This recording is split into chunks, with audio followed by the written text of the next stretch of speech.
찬양대 찬양 감사드립니다. 반갑습니다. 우리 옆에 있는 형제 자매들과 인사합시다. 사랑합니다. 잘 오셨습니다. 인사 마시죠.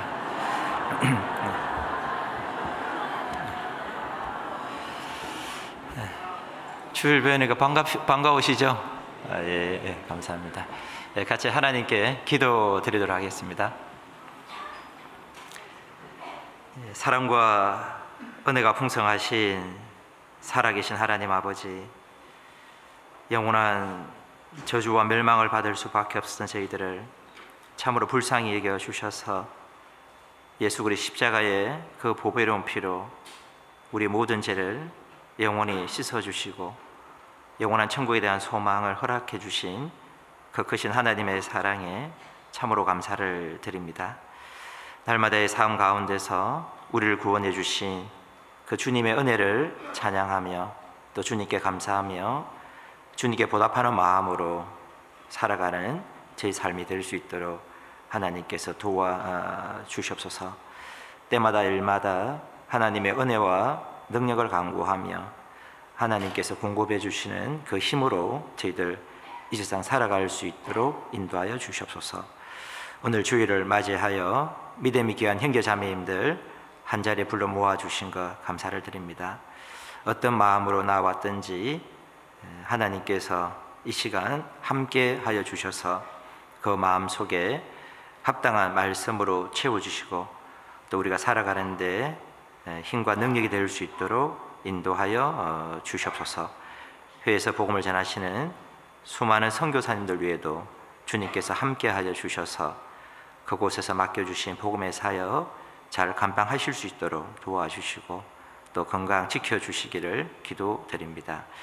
오늘 개인적인 사정으로 인하여 이 자리에 함께하지 못한 형제 자매님들 어디에 계시든지 주님께서 그 마음 붙들어 주셔서 항상 이 교제를 사모하실 수 있도록 도와주시옵소서.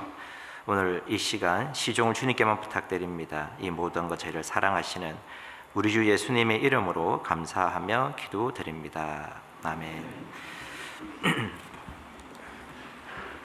말씀 잠깐 한 구절 찾겠습니다. 사무엘상 말씀 찾겠습니다. 사무엘상 22장 잠깐 찾겠습니다.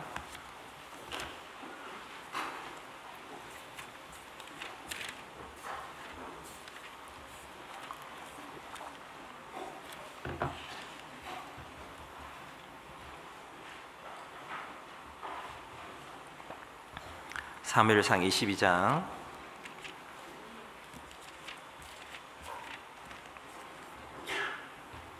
20절입니다. 사무엘상 22장 20절에서 23절까지입니다. 사무엘상 22장 20절에서 23절까지 말씀 제가 천천히 한번 읽어드리도록 하겠습니다. 아이두베의 아들 아히멜렉의 아들 중 하나가 피하였으니 그 이름은 아비아달이라. 그가 도망하여 다윗에게로 가서 사울이 여호와의 제사장들 죽인 일을 다윗에게 고하매 다윗이 아비아달에게 이르되 그날에 에돔 사람 도액이 거기 있기로 그가 반드시 사울에게 고할 줄 내가 알았노라. 내 아비 집에 모든 사람 죽은 것이 나의 영고로다. 두려워 말고 내게 있으라. 내 생명을 찾는 자가 내 생명도 찾는 자니 내가 나와 함께 있으면 보존하리라 하니라. 됐습니다. 자, 본문 말씀은 사울이 다윗을 죽이려 하자 이 다윗이 사울을 피하게 됩니다. 그래서 사울이 놉당에 있는 제사장 아히멜렉에게로 가서 골리앗의 칼과 전설병을 얻게 됩니다. 그리고 사울이 그것을 알고 제사장 아히멜렉을 비롯하여 놉당에 있는 제사장들을 죽이게 되고 그 죽일 때 이제 이 아히멜렉의 아들 이 아비아달이 피하여 다윗에게로 오게 됩니다. 그리고 이 사울이 아버지와 함께 이 제사장들을 죽였다는 그 이야기를 했을 때 다윗이 이 아비아달에게 이제 이렇게 위로를 하죠. 22절에 보시면은 다윗이 아비아달에게 이르되 그날에 에돔 사람 도액이 거기 있기로 그가 반드시 사울에게 고할 줄 내가 알았노라. 네 아비 집의 모든 사람 죽은 것이 나의 영고로다. 그래서 다윗은 그 소식을 듣고 아비아달에게 내 아비 집의 모든 사람 죽은 것이 나의 영고로다. 이렇게 아비아달을 위로하고 있습니다. 자, 물론 다윗도 이 소식을 듣고 마음이 아팠지만 가장 마음이 아픈 사람은 누굴까요? 바로 아비아달일 겁니다. 그래서 그래서 다윗이 이제 아비아달에게 이렇게 위로를 하면서 그 책임을 자기에게로 돌리고 있습니다. 나의 영고로다.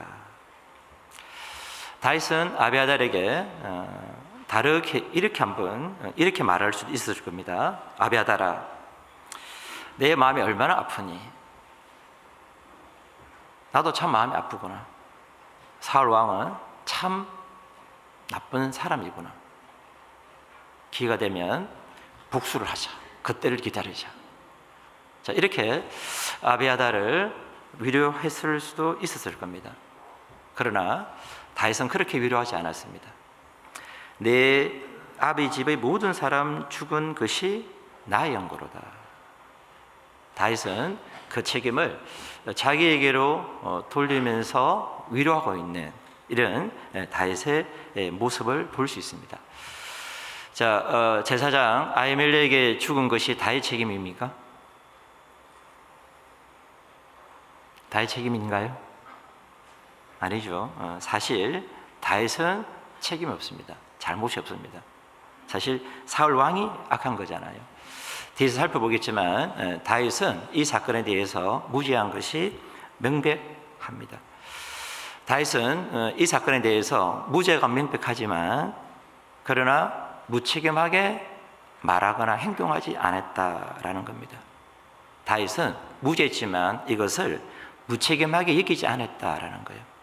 그것이 바로 다윗의 마음이었다라는 겁니다. 그리고 오히려 다윗은 이 사건에 대해서 책임지는 자세, 그 자세를 취했다라는 거죠. 그래서 오늘 이런 다윗의 책임지는 자세, 이런 자세를 통해서 좀 우리가 삶 가운데 좀 얻을 수 있는 교훈들을 좀 한번 생각을 좀 해보고자 합니다. 그래서 오늘 설교 제목은 본문에 있는 대로 나의 영고로다라는 제목을 가지고 좀 교훈을 몇 가지 한번 생각해 보도록 하겠습니다.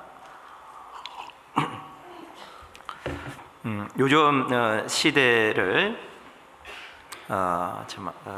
요즘 시대는 책임을 회피하는 시대라고 이야기를 합니다.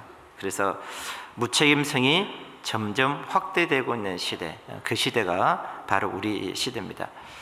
자, 잘못을 하고 나서도 변명을 대죠. 술을 마셔서 기억이 잘 안 납니다. 심신미약입니다. 치중에 죄를 범했습니다. 지금 정신과 치료를 받고 있습니다.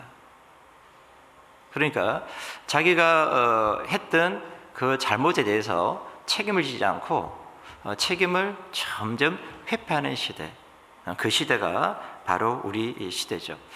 모든 것은 국가 책임, 사회 책임, 부모 책임, 타인 책임, 자기 책임은 없어요. 자기 책임을 줄입니다. 그것이 바로 우리 시대죠. 노동주는 고용주를 탓하고, 고용주는 노동자를 탓하고, 상사는 아래 사람을 탓하고, 아래 사람은 상사를 탓하고, 제자는 스승을, 스승은 제자를, 여당은 야당을, 야당은 여당을, 기성세대는 젊은 세대를, 젊은 세대는 기성세대를, 시어머니는 며느리를, 며느리는 시어머니를, 남편은 아내는 남편을 탓하는 시대. 그 시대가 바로 우리 시대다라고 이야기합니다. 누가 교통 문화를 해치는 10가지 착각이라는 글을 인터넷에 올렸더라고요. 제가 몇 가지 한번 읽어드리면 이렇습니다. 내가 차를 사면 필수품이고 남이 사면 사치품이다. 내가 주경차를 몰면 수준에 맞는 것이고 남이 몰면 과소비다. 나의 끼어들기는 차선 변경상 어쩔 수 없는 것이고 너의 끼어들기는 얌체 운전이다. 나의 과속은 운전 솜씨가 좋은 것이고 너의 과속은 난폭 운전이다. 내가 앞차가 추돌하면 앞차의 급정거가 사고 원인이고 뒷차가 내 차에 추돌하면 안전거리 미확보가 사고 원인이다. 나의 불법 주차는 주차장 부족이 원인이고 너희 불법 주차는 준법 정신이 희박한 것이다. 하여튼 여러 가지 좀 글을 올렸던데 그래서 자기는 잘못이었고 다 남을 탓하는 이런 시대가 우리 시대다라는 겁니다. 물론 우리는 가정에서 사회에서 영향을 받지 않을 수는 없습니다. 영향을 받는다 하더라도 지금의 나의 모습은 사회 책임도 아니고 부모 책임도 아니고 바로 내 책임입니다. 맞습니까? 악한 부모 밑에서 자랐다고 해서 다 악한 사람이 되는 건 아니죠. 악한 부모 밑에 자랐지만 얼마든지 선한 사람이 될 수 있습니다. 그리고 선한 부모 밑에 자랐다고 해서 또 다 선한 사람이 되는 것은 아니잖아요. 그래서 현재 내 모습은 내 책임이다라고 말씀드릴 수 있습니다. 남유다 왕의 12번째 왕이 아하스 왕이었습니다. 이 아하스 왕은 정말 악한 왕이었습니다. 그런데 아하스 왕의 아들이 누구죠? 히스기야입니다. 그 악한 왕 밑에서 히스기야라는 선한 왕이 나왔습니다. 그리고 히스기야 왕의 아들은 므낫세입니다. 히스기야 왕은 선했지만 그 아들 므낫세는 정말 악한 왕이었습니다. 물론 므낫세가 말년에 회개하고 하나님께로 돌아왔지만은 그 므낫세가 저지른 죄악 때문에 남유다는 더 이상 회복하지 못하고 멸망의 길을 갈 수밖에 없었습니다. 그래서 그 선한 히스기야 왕 밑에서 그 악한 므낫세가 나왔다라는 겁니다. 그래서 현재의 나의 모습은 바로 내 책임이다라는 것을 우리는 생각해 볼 필요가 있습니다. 자, 그래서 그리스도인들은 핑계를 대면 안 된다라는 겁니다. 그리스도인들은 무지하더라도 조금만 연관된다면 책임지는 자세, 그것이 바로 그리스도인의 자세다라는 겁니다. 본문 말씀처럼 이 다윗이 아비아달의 아버지 아히멜렉이 죽은 것을 자기 책임으로 돌리고 있는 이런 다윗의 모습을 볼 수 있습니다. 자, 그래서 우리는 먼저 무지하더라도 이렇게 책임지는 자세를 가지게 되면 많은 유익들을 우리에게 가져다 줍니다. 그래서 먼저 어떤 유익들이 있는지를 한번 좀 생각을 해 보도록 하겠습니다. 자, 무죄하더라도 연관되는 일에 책임을 질 때, 자, 첫 번째 유익은 상대방의 미움과 원망으로부터 벗어난다라는 겁니다. 상대방의 미움과 원망으로부터 벗어난다라는 겁니다. 만약에 다윗이 이 사건에 무죄하다고 무책임하게 행동했다면 아마 아비아달의 미움과 원망을 샀을 거라고 생각합니다. 자, 아비아달 입장에서는 사울 왕이 100번 잘못했죠. 그런데 사울 왕에게는 따지고 싶어도 따질 수가 없잖아요. 그래서 아비아달은 그래서는 안 되지만 다윗에게 원망하는 마음을 가질 수 있는 겁니다. 만약에 다윗이 놉 땅에 가지 않았다면, 다윗이 내 아버지에게 가지 않았다면 내 아버지는 죽지 않았을 텐데, 그런 마음을 가질 수가 있는 거잖아요. 사울이 잘못했지만 아비아달의 마음에는 그런 마음을 사람은 연약하기 때문에 얼마든지 가질 수 있다라는 거죠. 그래서 이 다윗은 그런 아비아달의 마음을 이해했을 거라고 생각합니다. 그래서 다윗은 그 아비아달의 마음을 이해했을 뿐만 아니라 다윗 또한 내가 그곳에 가지 않았다면 아히멜렉은 죽지 않았을 텐데 그런 마음을 다윗은 가졌을 거라고 생각합니다. 자, 이런 상황 속에서 만약에 다윗이 책임을 지지 않는다면 이 아비아달의 머리를 스쳐 지나갔던 그 나쁜 생각들은 머리에서 마음으로 다 고정되게 되고 다윗을 향한 원망과 미움, 그것에 사로잡혔을 거라고 생각합니다. 그래서 다윗의 이런 책임성 있는 행동은 원망과 미움으로부터 벗어난다라는 그런 교훈을 얻을 수 있습니다. 그래서 내 아비 집에 모든 사람 죽은 것이 나의 영고로다. 이 말은 그 아비아달의 마음을 분명히 누그러뜨렸을 거라고 생각합니다. 자, 이 다윗의 말을 듣고 이제 아비아달의 미움과 원망은 다윗이 아닌 사울에게 고정되는 거죠. 자, 그래서 이 책임성 있는 행동은 상대방의 미움과 원망으로부터 벗어난다라는 좀 그런 교훈을 얻을 수 있고요. 그래서 우리가 살아가면서 조금만 연관이 되더라도 책임을 회피하는 그런 저희들이 되지 않아야 되겠다라는 좀 생각을 해보게 됩니다. 자, 두 번째 얻을 수 있는 이유가 뭐냐 그러면 양심이 어둠에서 벗어난다라는 겁니다. 양심이 어둠에서 벗어난다라는 거죠. 자, 무지하더라도 연관된 일에는 미안한 마음이 생기게 되어 있습니다. 그것이 사람의 마음이죠. 하나님께서 우리 사람을 지을 때 그렇게 지으신 거죠. 자, 책임은 없지만은 마음이 불편한 거예요. 그것이 바로 사람 마음이죠. 그래서 책임이 없더라도 연관된 일에 나는 무책임하다 그렇게 말하고 행동한다면 자신의 양심이 하나님 앞에서 점점 어두워질 수밖에 없는 겁니다. 그러면 양심이 점점 어두워지게 되고 양심은 점점 타락할 수밖에 없는 거죠. 그리스도인들은 그렇게 해서는 안 된다라는 겁니다. 자, 본문 잡으시고 디모데전서 잠깐 찾겠습니다. 디모데전서 잠깐 찾겠습니다.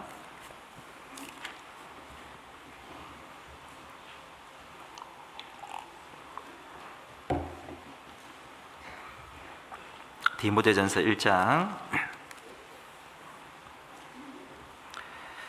디모데전서 1장 5절입니다. 1장 5절 제가 읽어드리겠습니다.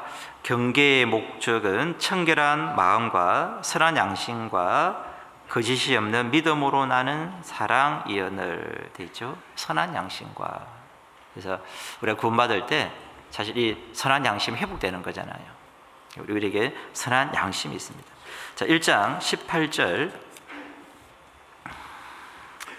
18절 아들 디모데야 내가 내게 이 경계로서 명하노니 전에 너를 지도한 예언을 따라 그것으로 선한 싸움을 싸우며 믿음과 착한 양심을 가지라. 어떤 이들이 이 양심을 버렸고 그 믿음에 관하여는 파선하였느니라.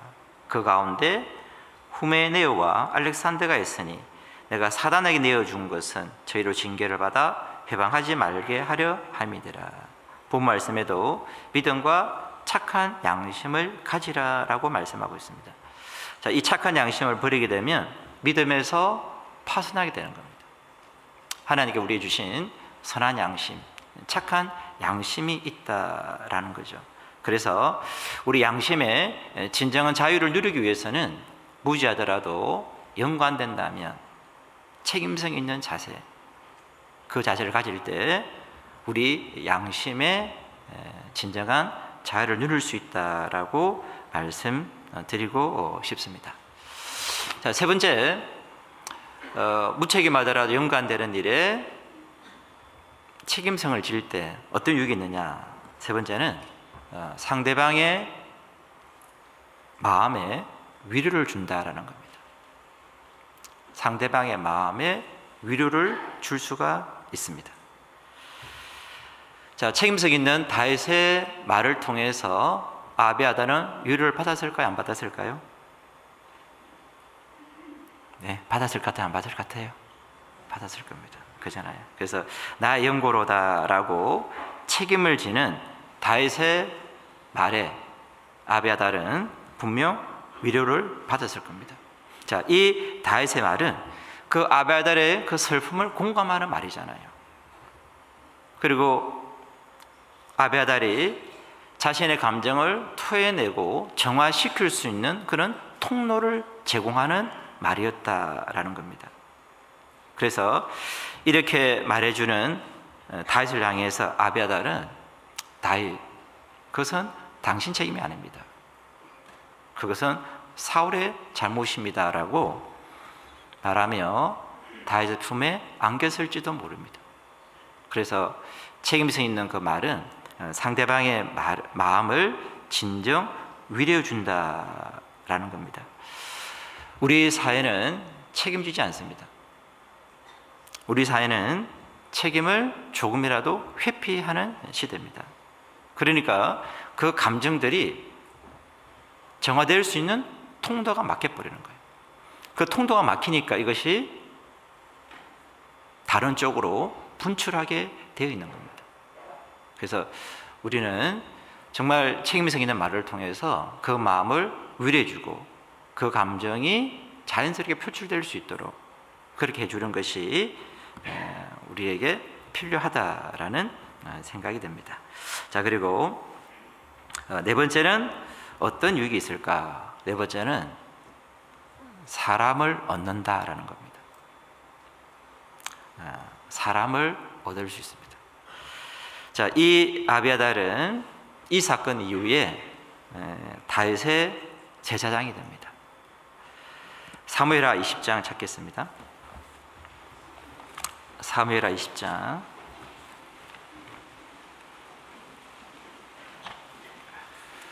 사무엘하 20장입니다.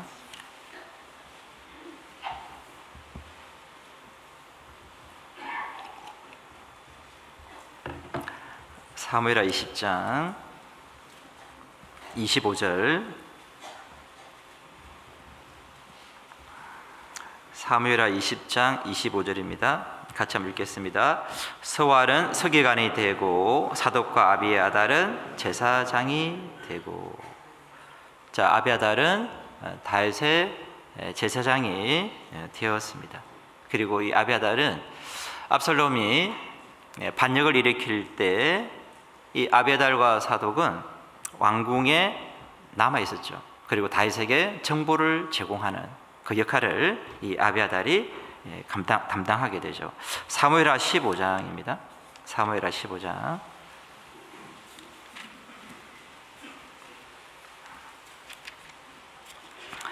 사무엘하 15장 24절입니다.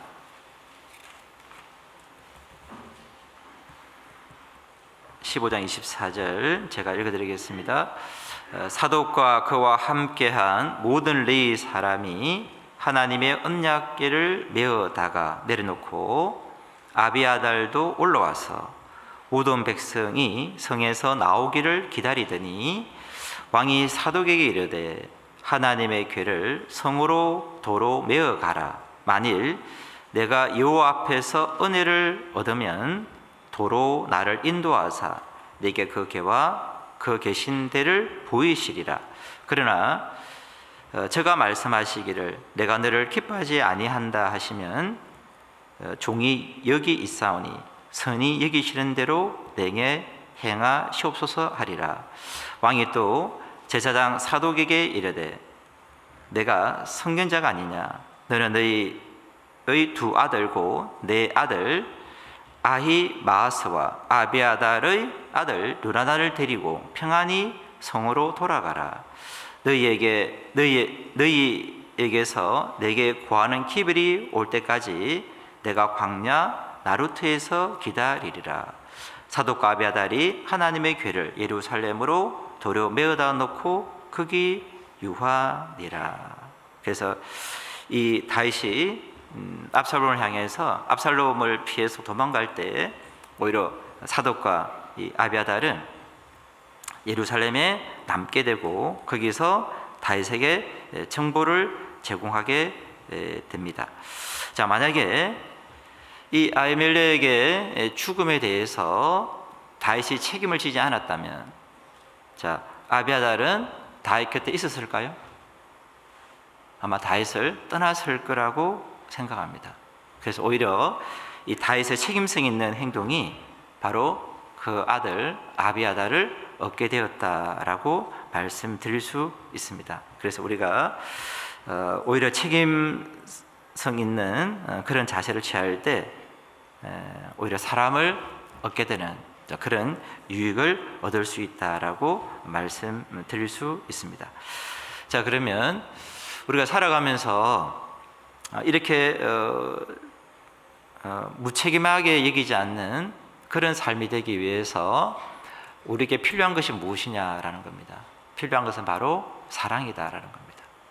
사랑이 있을 때 우리는 무책임하게 행동하지 않을 수 있다라는 겁니다. 자, 다윗은 어떤 마음을 가졌느냐? 내가 거기에 가지 않으면 아히멜렉이 죽지 않았을 텐데, 그런 마음을 가졌겠죠. 바로 아히멜렉을 사랑하는 그 마음, 그것이 있었기 때문에 다윗은 무책임하게 행동하지 않았다라는 겁니다. 사무엘상 22장 잠깐 찾겠습니다. 사무엘상 22장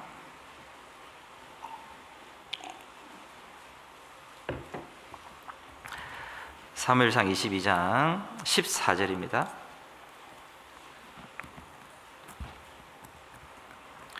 사무엘상 22장 14절 제가 읽겠습니다. 아히멜렉이 왕에게 대답하여 가로되 왕의 모든 신하 중에 다윗같이 충실한 자가 누구인지요? 그는 왕의 사위도 되고 왕의 모신도 되고 왕실에서 존귀한 자가 아니니이까. 내가 그를 위하여 하나님께 물은 것이 오늘이 처음이니까 결단코 아니니이다. 원컨대 왕은 종과 종의 압이 온 집에 아무것도 돌리지 마옵소서. 왕의 종은 이 모든 일에 대소간에 아는 것이 없나이다. 왕이 가로되 아히멜렉아, 내가 반드시 죽을 것이요 내 압이 온 집도 거러하리라 하고. 그래서 본문에 보시면 이 아히멜렉이 사울 왕에게 다윗에 대해서 변호하는 그런 모습을 볼 수 있습니다. 아히멜렉이 사울 왕에게 다윗과 같은 충실한 자가 누구인지요, 왕의 사위도 되고 왕의 모신도 되고 왕실에서 존귀한 자가 아니니까. 자, 이렇게 아히멜렉이 다윗을 위해서 변호하잖아요. 아히멜렉은 정말 다윗을 사랑했던 것을 우리가 알 수 있습니다. 자, 아히멜렉이 다윗을 사랑한 것처럼 다윗 또한 아히멜렉을 사랑했을 겁니다. 그래서 이 다윗은 이 아히멜렉의 사건에 대해서 정말 책임을 지는 그런 자세를 취했다라고 말씀드릴 수 있습니다. 그래서 사랑하면 책임을 지게 되어 있다라는 겁니다. 자, 이렇게 한번 생각해 봅시다. 오늘 저녁에 아들과 약속을 했습니다. 밖에서 외식을 하기로. 자, 식당에 직접 가려다가 운전하는 것이 번거롭게 해서 아들이 잠깐 집에 들려서 태워가면 좋겠다는 생각에 남편이 아내에게 아들에게 전화를 하라고 이야기를 했습니다. 자, 엄마가 아들에게 전화를 했습니다. 아들아, 며느리 먼저 보내고 집에 잠깐 와서 아버지랑 나랑 태워갔으면 좋겠다. 아들은 전화상에서 시간이 촉박하지만 그렇게 하겠다라고 이야기를 했습니다. 자, 그래서 아들이 아버지 집에 부모님을 태우러 오다가 신호등을 잘못 보는 바람에 큰 사고가 났다라고 생각해 봅시다. 자, 아들이 큰 사고로 병원에 입원했습니다. 자, 그 소식을 들은 가족들의 마음은 과연 어떨까요? 자, 아버지는 어떤 생각을 할까요? 아이고, 내가 화건이다. 내가 그냥 운전해서 갔으면 아들이 다치지 않았을 텐데. 아버지는 그 마음을 가지겠죠? 자, 엄마는 어떤 마음을 가질까요? 아들이 시간이 촉박하다 했을 때, 야, 그냥 가거라.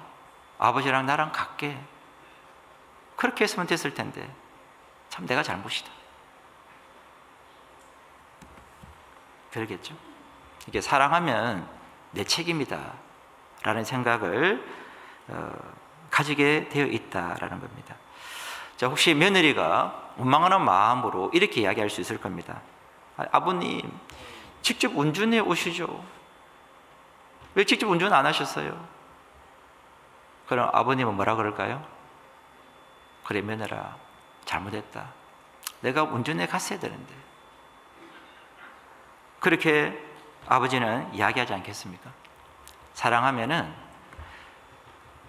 자기 책임으로 나의 영고로다 라는 그런 마음을 자연스럽게 가질 수밖에 없다라는 겁니다. 그래서 우리 그리스도인들은 조금만 연관된다면 나의 영고로다, 이런 마음을 가지는 그런 자세를 취했으면 좋겠습니다. 그리고 사실 그리스도를 떠나서 모든 사람들은 이런 마음을 항상 가지는 것이 옳다라고 말씀드리고 싶습니다. 하나님께서 우리 사람을 그렇게 양심적으로 지으셨기 때문입니다. 모 회사에서 사고가 났습니다. 사람이 크게 다쳤습니다. 작업자는 안전규칙을 지키지 않았습니다. 부장님은 일이 조금 무리했지만 그 일을 하라고 지시를 했습니다. 작업반장님은 무리한 일인 줄 알면서도 그 일을 진행시켰습니다. 그래서 사고가 났습니다. 자, 그때 그래서 이 작업자의 아내가 자기 남편이 다친 줄을 알고 병원에서 이렇게 이야기합니다. 반장님, 왜 무리한 일인데 그 일을 진행시켰습니까? 그때 반장님 어떻게 이야기 됩니까? 제가 무슨 힘이 있습니까? 저는 부장님이 시켜서 지시한 것밖에 없습니다. 이렇게 사고 날 줄 알았겠습니까? 자, 그렇게 대답한다면 그 다친 작업자의 아내의 마음 위로가 될까요? 전혀 위로가 되지 않는 겁니다. 그렇게 이야기하면 이 아내의 마음은 풀릴 곳이 없는 거예요. 미안합니다. 내가 작업을 중지시켜야 되는데 중지시키지 않으면 내 책임입니다. 그렇게 이야기할 때 이 다친 작업자의 아내의 마음이 조금이나마 풀리는 거예요. 자, 그리고 시간이 지나면 아마 그 아내가 이렇게 이야기할 겁니다. 반장님 무슨 잘못이 있습니까? 안전규칙을 지키지 않은 내 남편의 잘못이죠. 그렇게 되지 않겠습니까? 그래서 이 연관된다 그러면 책임지는 자세, 이것이 필요하다라는 거죠. 그래서 우리가 좀 그런 자세로 살아야 되겠다는 생각이 들고요. 그렇게 할 때 사건이 해결된 후에 마음의 상처가 남지 않습니다. 그리고 혹 나에게 책임이 있더라도 신뢰에 금이 가지 않는다라는 겁니다. 자, 그렇게 하지 않으면 사건은 잘 해결될지 모르지만은 서로에게 마음의 상처가 남고 서로의 관계에 금이 간다라는 겁니다. 혹 내가 법적인 책임이 없더라도 신뢰는 완전히 끼어지게 되어 있습니다. 그래서 우리는 모든 사람을 향해서 나 연고로다, 이런 책임성 있는 그런 자세가 필요하리라는 생각이 들고요. 자, 내가 그런 책임성 있는 자세를 가질 때 주변의 사람들이 나에게 모일 겁니다.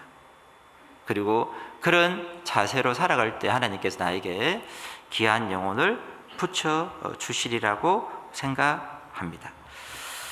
자, 그래서 그런 마음을 좀 가졌으면 좋겠고요. 다시 사무엘상 21장 한번 찾겠습니다. 사무엘상 22장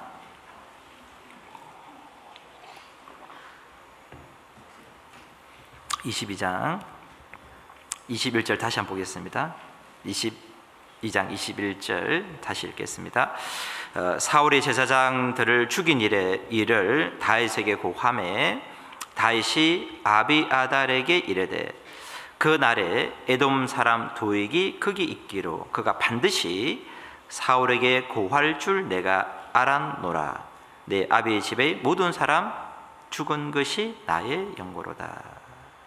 자, 이렇게 다윗은 책임 있는 그런 자세를 취했다라는 겁니다. 그래서 다윗은 아비아달의 마음도 정말 위로하고 정말 아비아달을 얻게 되는 그런 사람이 될 수 있었다라는 겁니다. 자, 그러면 나의 연고로다라고 책임지는, 무책임하게 행동하지 않는 이 다윗에 대해서 아비아달은 어떤 마음을 가져야 할까요? 자, 이 아비아달은 아비의 죽음에 대해서 다윗에게 책임을 돌려야 할까요? 이게 아비아달이 아비의 죽음에 대해서 다윗에게 책임을 돌린다면 그것은 아비아달의 마음이 잘못된 거다라고 말씀드릴 수 있습니다. 자, 이 아비아달은 다윗에게 책임을 돌리면 안 되는 거예요. 무책임하게 행동하지 않는 다윗에게 책임을 돌려서는 안 된다라는 겁니다. 자, 신명기 19장 한번 찾겠습니다. 신명기 19장 3절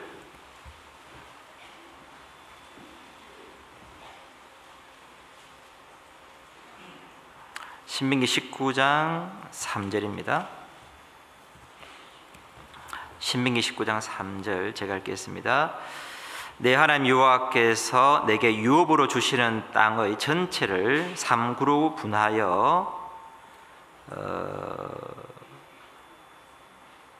그 도로를 닦고 무릇 살인자를 그 성읍으로 도피케 하라. 살인자가 그리로 도피하여 살만한 경위는 이러하니 곧 누구든지 본래 혐언이 없이 부지 중에 그 이웃을 죽인 일, 가령 사람이 그 이웃과 함께 벌목하러 살림에 들어가서 손에 도끼를 들고 벌목하려고 찍을 때에 도끼가 자루에서 빠져 그 이웃을 맞춰 그로 죽게 함 같은 것이라. 이런 사람은 그 성읍 중 하나로 도피하여 생명을 보존할 것이니라. 그 사람이 그에게 본래 혐오이 없으니 죽이기에 합당치 아니하나 두렵건대 보수자의 마음이 뜨거워서 살인자를 따르는데 그 가는 길이 멀면 그를 따라 미쳐서 죽일까 하노라. 본문은 도피성에 관한 규례입니다. 그래서 죽일 어떤 그런 마음이 없는데 우연히 죽게 된 거예요. 오살한 경우죠. 자, 이런 경우에 하나님께서는 죽이기 합당치 아니하니, 즉 책임을 그 사람에게 돌리지 않고 있다라는 거죠. 자, 19장 10절에 보시면은 19장 10절 같이 한번 읽어볼까요? 내 하나님 여호와께서 내게 기업으로 주시는 땅에서 무죄한 피를 흘림이 없게 하라. 이같이 하면 그 피가 내게로 돌아가지 아니하리라. 자, 무죄한 피를 흘림이 없게 하라 돼 있잖아요. 그래서 하나님은 이 오살자의 경우 무죄하다라고 성경에 기록해 놓은 겁니다. 그잖아요.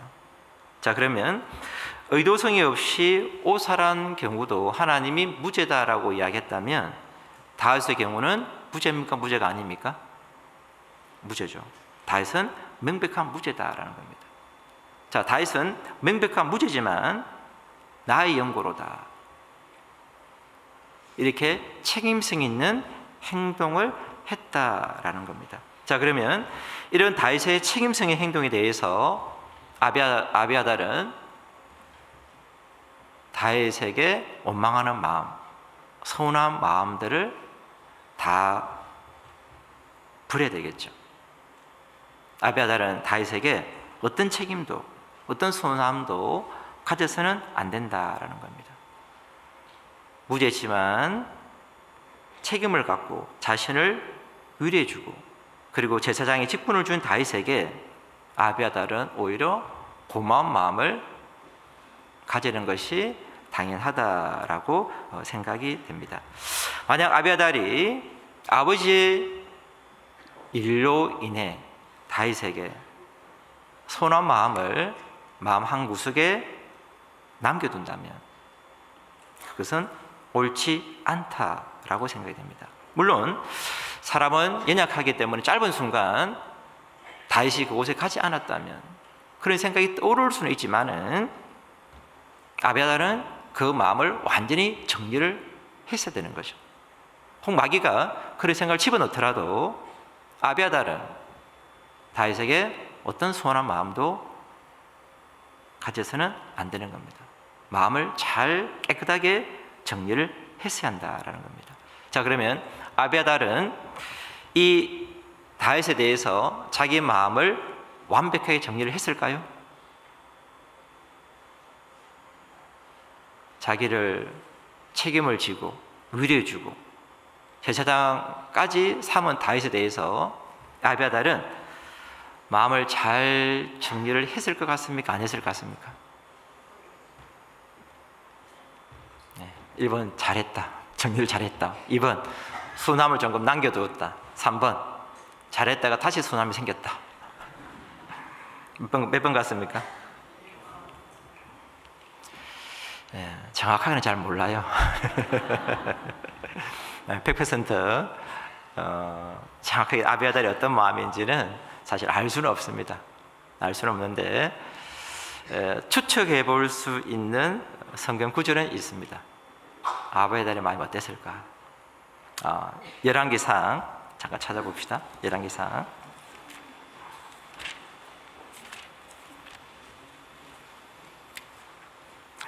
열왕기상 1장입니다.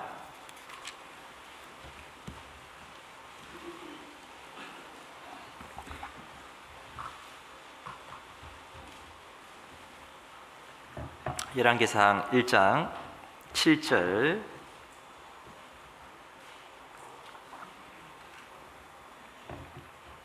7절 말씀 제가 읽어드리겠습니다. 아도니아가 스루야의 아들 요압과 제사장 아비아달과 무의하니 저희가 쫓아도우나 제사장 사독과 요야다의 아들 버냐야와 선지자 나단과 시므이와 레이와 다윗에게 속한 용사들은 아도니아와 같이 하지 아니하였더라. 다시 말년에 이제 왕권을 넘겨주게 됩니다. 다윗의 말년에 왕권을 넘겨줄 때 이 아비아달은 누구 편에 서느냐? 솔로몬 편에 서지 않습니다. 본문의 말씀대로 아도니아가 수르야의 아들 요압과 제사장 아비아달과 모의하니 저희가 쫓아도우나. 즉 이 아비아달은 아도니아 편에 서는 거예요. 자, 다윗의 의중은 아도니아입니까? 솔로몬입니까? 솔로몬이죠.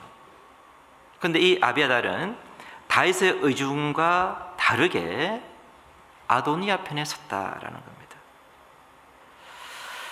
자, 왜 아비아달은 다윗의 의중과 다르게 아도니아 편에 섰을까요? 물론 그의 판단이 흐렸기 때문이죠. 그러면 왜 그의 판단이 흐리게 되었을까라는 겁니다. 그의 마음 한 구석에 다윗이 그곳에 가지 않았다면 내 아버지는 죽지 않았을 텐데,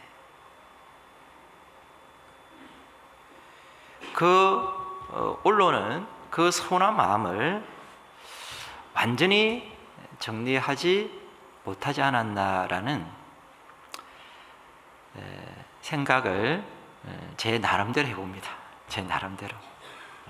그래서 다시 그곳에 가지 않았다면, 그곳에서 그 생각에서 완전히 벗어나지 못하지 않았나라는 생각을 해보게 됩니다. 자, 아비아달은 나의 영고로다 라고 책임을 지고 사과한 그 다윗에게, 그 다윗의 행동을 통해서 자신의 잘못된 생각을 완전히 깨트려야만 되는 겁니다. 이 아비아달은 자신의 마음을 완전히 정리했어야만 되는 거죠. 그런데 아비아달은 그 마음을 완전히 정리하지 못하고 미세하게 남겨두지 않았을까? 그것이 바로 사단으로 틈을 타게 만들고 솔로몬 편에 서지 않고 아도니아 편에 서게 만들지 않았을까라는 생각을 해보게 됩니다. 열왕기상 2장입니다. 2장. 열왕기상 2장 26절.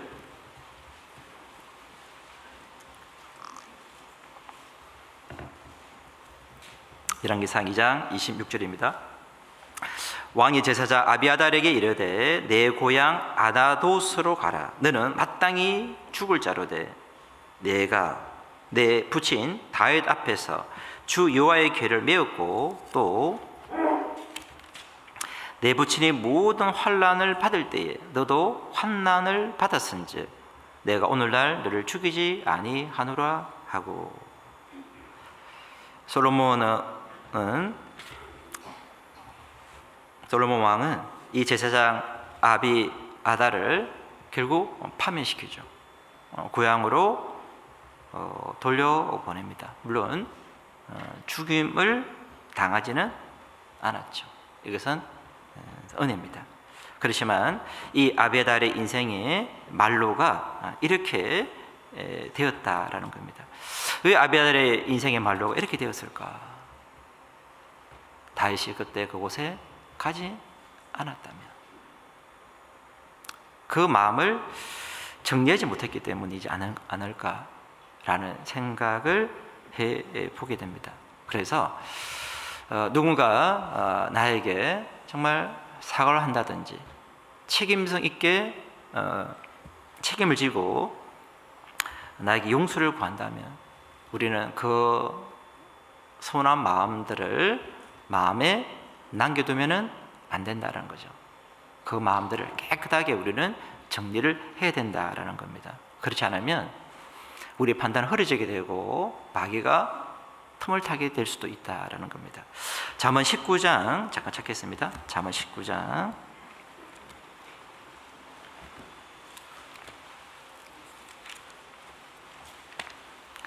잠언 19장 말씀입니다. 19장 11절. 잠언 19장 11절 말씀입니다.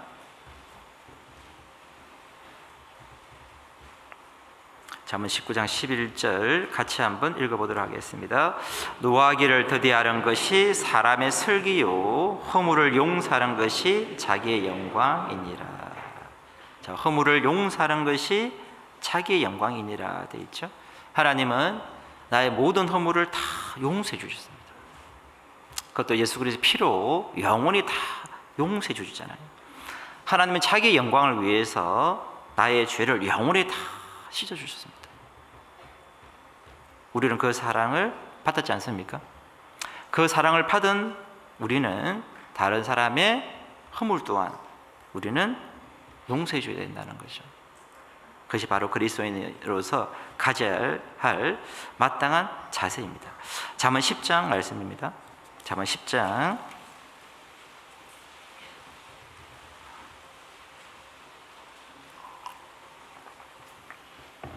잠언 10장 12절 같이 읽겠습니다. 미움은 다툼을 일으켜도 사랑은 모든 허물을 가리우느니라. 자, 사랑은 모든 허물을 가리우느니라 되어 있죠. 하나님의 사랑은 나의 모든 허물을 다 가리웠습니다. 예수 그리스도의 피로 나의 모든 허물을 다 가리워 주셨습니다. 그게 하나님의 사랑이잖아요. 우리는 그 사랑을 받은 사람들입니다. 그래서 누가 나에게 사과를 하고 용서를 구한다면 마음에 깨끗하게 정리를 잘 해야 돼요? 안 해야 돼요? 해야 됩니다. 그잖아요. 그래서 우리가 이 사건을 통해서 크게 두 가지를 교훈 얻을 수 있습니다. 첫 번째는 책임성 있는 자세.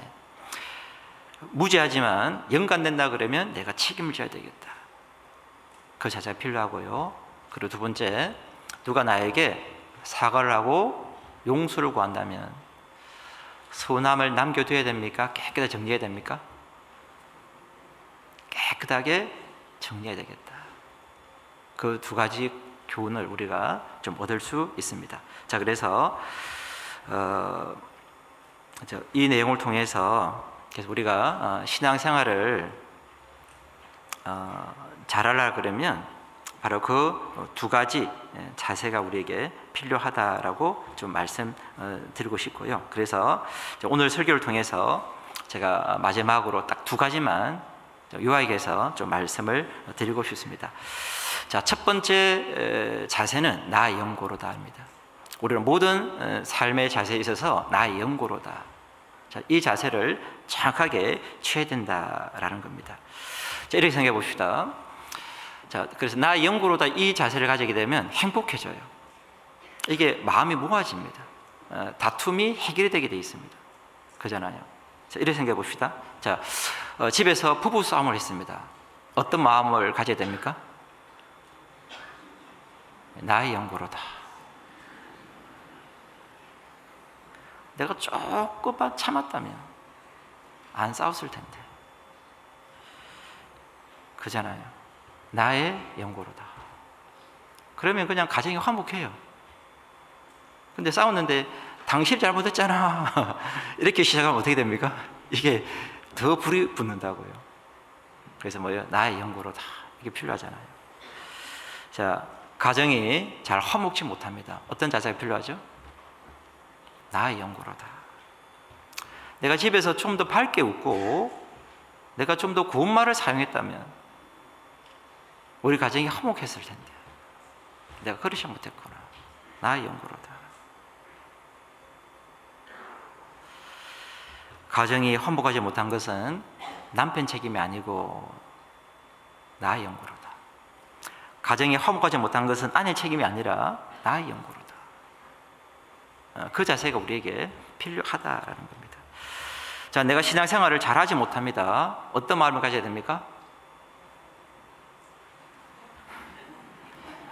신앙생활 잘하지 못하는 이유가 구원받지 못한 남편 책임입니까? 신앙생활 잘하지 못하는 이유가 구원받지 못한 아내 책임인가요? 아니면 잘 챙겨주지 않은 구역장님 책임인가요? 누구 책임이죠? 나의 영고로다. 그잖아요.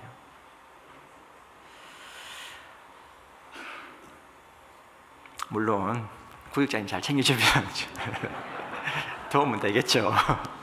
도움은 되는데 구역장님 핑계대면 안 되고 어떻게 해요? 나의 영고로다. 좀 그 자세가 우리에게 필요하리라고 생각합니다. 그래서 모든 것은 나의 책임입니다. 자, 전도가 잘 안 됩니다. 어떤 마음 가져야 됩니까? 마음이 강팍한 가족들 책임인가요? 관심이 없는 직장 동료들 책임인가요? 물론 그들 책임 맞기는 맞아요. 강팍하니까 전도가 잘 안 되는 맞습니다. 하지만 가족들이 강팍하다고 우리는 핑계치 말아야 된다는 겁니다. 그것을 가족의 핑계를 삼을수록 전도는 한 발자국도 움직이지 않습니다. 나의 영고로다. 아직까지 구원받지 못한 가족들은 나의 영고로다라는 거예요. 내가 좀 더 기도했다면, 내가 하나님 앞에 좀 더 간절히 매달렸다면, 내가 좀 더 가족들에게 선을 베풀었다면, 내가 직장 동료들의 마음을 사기 위해서 좀 더 헌신했다면 전도가 될 수 있는 거잖아요. 그래서 모든 것은 뭐예요? 나의 영고로다, 나의 책임이다 라는 겁니다. 히틀러 정권의 항가다가 8년 동안 옥고를 치른 마르틴 미네르라는 목사님이 있습니다. 그가 옥고를 치른 후에 책을 발표했어요. 그 책 제목이 전쟁 백서라는 책입니다. 이 책이 어떤 내용이 있냐 그러면 전쟁이 끝날 무렵에 이 미네르 목사님이 7번 똑같은 꿈을 꾸었다고 합니다. 어떤 꿈이냐 그러면 많은 사람들이 한 줄을 쭉 서서 하나님의 심판을 받고 있는 거예요. 하나님의 심판대 앞에서 모든 사람들이 뒤를 돌아보지도 못하고 자신만 바라보고 자신의 죄를 하나님 앞에 고백하고 용서를 구하고 있었습니다. 자, 그런데 그 수많은 사람들 중에서 어떤 딱 한 사람이 계속 뒤를 돌아보면서 자기 죄를 고백하지도 않고 회개하지도 않는 거예요. 자꾸 변명을 하고 있는 거예요. 그래서 이 미네르 목사님이 그 사람이 누구인가 가서 자세히 봤답니다. 자세히 봤는데 그 사람이 바로 히틀러였어요. 이 꿈을 7번 꾸었다고 합니다. 자, 그때 하나님께서 미네르 목사님에게 뭐라고 이야기하셨냐 그러면 히틀러가 이렇게 된 이유를 너는 아느냐? 바로 너 책임이다. 너는 8년 동안 히틀러 정권에 대해서 항거만 했지 한 번이라도 그에게 복음을 전했느냐? 하나님께서 그렇게 이야기하시더랍니다. 꿈속에서. 그래서 이 미네르 목사님이 이 전쟁의 책임은 바로 내가 전도하지 않은 데 있다. 내 책임이다. 그 책이 바로 이 전쟁 백서라는 책입니다. 우리는 다른 사람의 핑계 댈 것이 아니라 바로 내 책임이다. 나의 영고로다. 그런 삶의 자세가 필요합니다. 자, 교회가 전도가 만약에 잘 안 된다. 어떤 마음을 가져야 됩니까? 어떤 마음 가져야 되죠? 전도하지 않은 형제자매들 책임인가요? 말씀을 전하시는 목사님 책임인가요? 나의 영고로다. 내 책임입니다. 내가 전도하지 않기 때문입니다.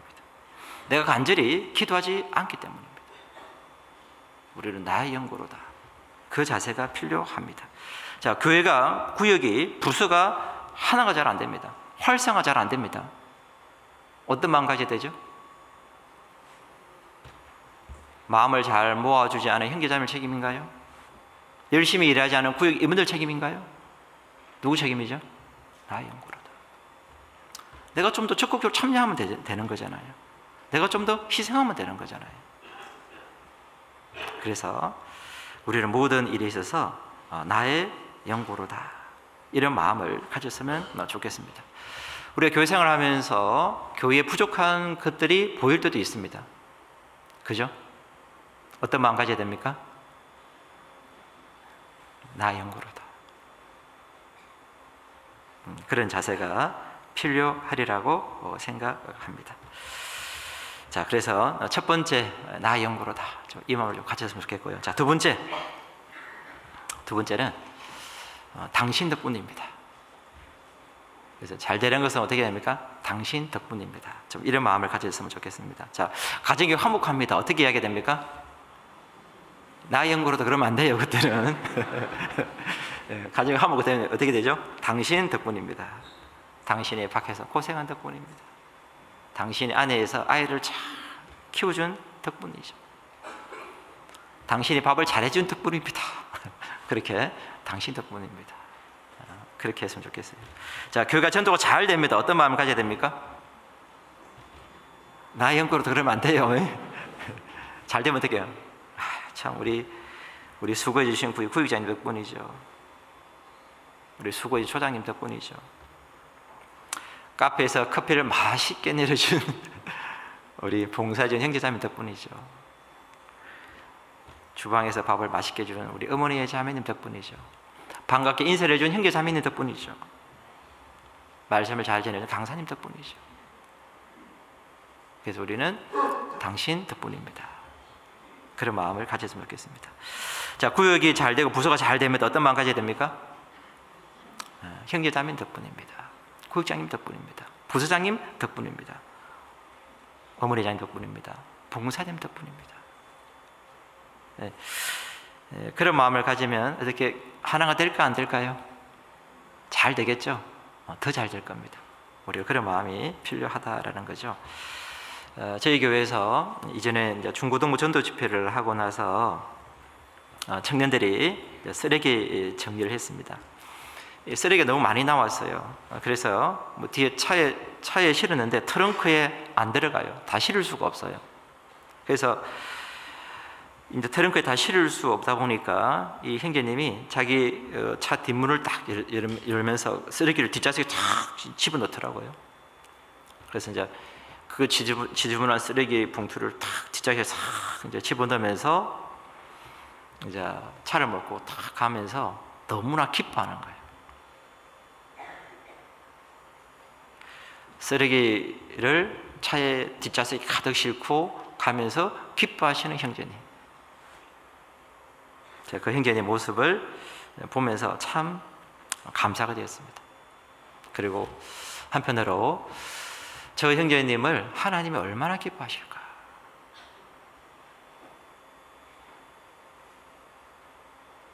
하나님께서 복을 더하시리라는 생각을 하게 되었습니다. 우리 교회 가운데 하나님께서 왜 역사하실까? 정말 복음을 위해서 순수한 마음으로 그렇게 자기 길을 희생하는 그런 형제자매들이 계시기 때문에 하나님께서 우리 교회 가운데 역사하시리라고 생각합니다. 자, 그래서 우리가 그래서 결론적으로 좀 말씀드리면, 그래서 이제 나의 영구로다, 당신 덕분입니다. 자, 이 말만 잘 하더라도 우리가 더 하나가 되리라고 생각합니다. 자, 가정에서 잘 안 되는 것은 나의 영구로다. 잘 되는 것은 당신 덕분입니다. 너희들 덕분이다. 이런 가정은 행복해집니다. 교회에서도 잘 안 되는 것은 나의 영구로다. 잘 되는 것은 형제자매 덕분입니다. 이런 교회가 잘 됩니다. 반대로 안 되는 것은 당신 영구로다. 잘 되는 것은 나의 영구로다. 그렇게 하면 가정이든지 교회든지 딱 망합니다. 그렇잖아요. 자, 우리는 어떤 가정을 만들고 싶습니까? 우리는 어떤 구역을, 어떤 부서를, 어떤 교회를 만들고 싶습니까? 정말 하나가 되는 교회. 그 가운데 정말 하나님께서 힘있게 역사하시는 그런 구역으로, 부서로, 교회로 만들고 싶지 않습니까? 자, 그러기 위해서는 잘 안 되는 것은 나의 영구로다. 잘 되는 것은 당신 덕분입니다. 좀 그런 마음을 가졌으면 참 좋겠다라는 생각을 해보게 됩니다. 그래서 오늘 우리 이 사무엘상 22장 이 사건을 통해서 좀 우리에게 주시는 좀 그 교훈을 좀 여러 가지 각도로 좀 생각을 해 보았습니다. 그래서 우리가 살아가면서 무책임하더라도 연관된다 그러면 책임지는 자세, 그것이 너무나 중요하다고 생각 들고요. 그럴 때 많은 유익을 얻을 수 있다라는 겁니다. 그리고 나의 영구로다, 그런 마음을 가지고 그리고 누가 사간다 그러면 완전히 딱 용서해주고 그런 마음이 필요합니다. 자, 그리고 우리 실제 삶 속에서는 나의 영구로다, 당신 덕분입니다. 잘한 것은, 잘못한 것은 나의 영구로다, 잘한 것은 당신 덕분입니다. 좀 그런 마음을 가지고 살아간다 그러면 좋겠습니다. 예, 기도 드리고 마치도록 하겠습니다. 사랑과 은혜가 풍성하신 살아계신 하나님 아버지, 저희를 십자가의 크신 사랑으로 구원해 주신 것 너무나 감사를 드립니다. 주님께서 그 보배로운 피를 흘려주심으로 우리의 모든 죄를 영원히 용서하여 주셨습니다. 주님께서 우리 죄를 책임지시고 영원히 해결해 주셨습니다. 그 주님의 사랑에 참으로 감사를 드립니다. 우리가 살아가면서 여러 가지 일들을 만날 때 회피하는 그런 마음이 아니라 책임지는 그런 자세를 가질 수 있도록 도와주시고, 그 가운데 하나님께서 더욱더 축복하여 주시고 역사하여 주셔서 구역이, 부서가, 교회가 더욱더 하나가 될 수 있도록 도와주시고, 그 가운데 주님께서 힘있게 역사할 수 있도록 도와주시기를 간절히 기도드립니다. 다음 주부터 준비되어 있는 대전도 집회에도 주님 함께 하여 주셔서 많은 분들 말씀 앞으로 나올 수 있도록 도와주시고, 그리하여 많은 영혼들이 구원함을 얻을 수 있도록 하나님께서 도와주시기를 간절히 기도드립니다. 말씀을 전하시는 배영계 목사님 더욱더 힘있게 복음 전가하실 수 있도록 도와주시옵소서. 오늘 함께해 주신 주님께 감사를 드립니다. 이 모든 것 저희를 죄악 가운데서 영원히 용서하여 주신 우리 주 예수님의 이름으로 감사하며 기도드립니다. 아멘.